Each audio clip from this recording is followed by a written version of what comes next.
Hello বন্ধুরা, আপনাদের দেখাবো আজকে পূর্ব মেদিনীপুরের সর্বশ্রেষ্ঠ কালী মন্দির উদ্বোধন হয়ে গেল। জগৎপুর কালী মন্দির।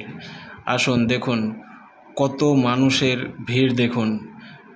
মানে আপনাদের কি বলবো, মন্দিরটা এত সুন্দর বানিয়েছে, আপনারা না দেখলে বিশ্বাস করবেন না। আপনাদেরকে আমি ভিডিও করে দেখাচ্ছি, দেখুন। আসুন সবাই কালী ঠাকুর দর্শন করুন। অপরূপ দৃশ্য, অপরূপ। মানে এত সুন্দর লাগবে, আপনাদের কি বলে বোঝাবো। এটা প্রতি বছরই হয় এই পুজোটা। 250 বছর আগেকার পুজো।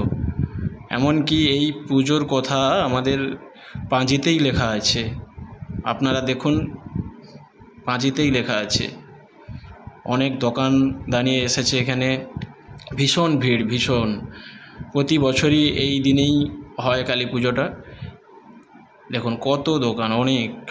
আপনি এখানে এলে কখন ঠাকুর দেখে বেরোবেন তার কোনো ঠিক নাই। যারা এখানে আসতে চান, আমি আমার এই ভিডিওটাতে ঠিকানা দিয়ে দিচ্ছি। যারা কলকাতা থেকে আসবেন, আপনি হাওড়া থেকে ট্রেন নেবেন, নিয়ে সোজা নামবেন মেছাদা স্টেশনে। মেছাদা স্টেশনের বাইরেই আপনারা বাস পেয়ে যাবেন। ওখানে দুরকম বাস থাকে, একটা হাইওয়ে থেকে যায় আর একটা মানে ভেতর থেকে, মানে তমলুকের ওপর থেকে। আপনারা একটু জিজ্ঞাসা করে নেবেন, যেই বাসটি তমলুকের ওপর থেকে আসবে ওই বাসে উঠে পড়বেন। উঠে আপনি নামবেন শিব মন্দির, দাড়িবেড়িয়া শিব মন্দির। আপনার বাসে টাইম লাগবে 1 ঘন্টা 15 মিনিট, ম্যাক্সিমাম 1.5 ঘন্টা, তার বেশি লাগবে না। আর বাসের ভাড়া নেবে 40 টাকা। বাস থেকে নেমে আপনারা টোটো পেয়ে যাবেন।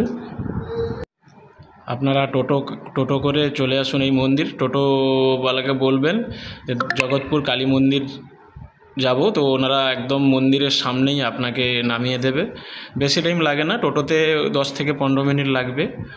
একটু ভেতরে মন্দিরটা হয়েছে, ঠিক আছে। তবে পরিবেশটা খুবই সুন্দর। আপনারা আসুন, দর্শন করুন। খুব সুন্দর হয়েছে। পাথরের প্রতিমা আছে, মানে দেখলে আপনি মুগ্ধ হয়ে যাবেন।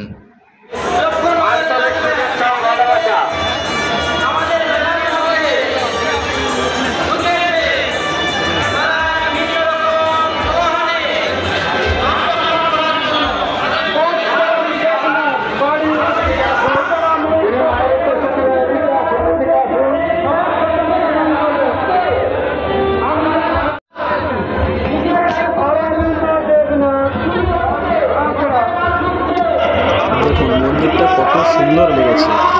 রাত্রের আলোতে মন্দিরটা আরও সেজে উঠেছে। খুবই সুন্দর লেগেছে, খুবই সুন্দর। তো এই মুহূর্তে যেহেতু পুজোতে প্রচুর ভিড়, সেই কারণে মন্দিরের মধ্যে প্রবেশ করতে দেয়নি। তাই আপনাদেরকে আমি কালী মাকে খুব ভালোভাবে দেখাতে পারছি না যতটা সম্ভব। পরে একদিন আমি অফ টাইমে গিয়ে খুব সুন্দর একটি ভিডিও বানিয়ে পুরো ডিটেলস আপনাদেরকে দেখাবো।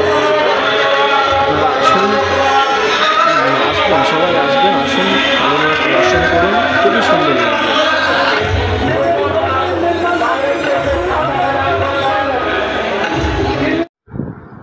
এই দেখুন সবাই এই পুজোটাতে কত আনন্দ করে, মানে কাতারে কাতারে লোক। ঠিক আছে, আমি ভিডিওটা এখানেই শেষ করলাম। আমি পরে একটা খুব সুন্দর করে ভিডিও বানিয়ে আপনাদেরকে দেখাবো, আরও ডিটেলস বলবো এই ভিডিওটাতে। তো আমার এই ভিডিওটা যদি ভালো লেগে থাকে আপনাদের, চ্যানেলটা সাবস্ক্রাইব করবেন, ভিডিওটা লাইক করবেন, আমাকে একটু সাপোর্ট করুন। নমস্কার, বাই বাই।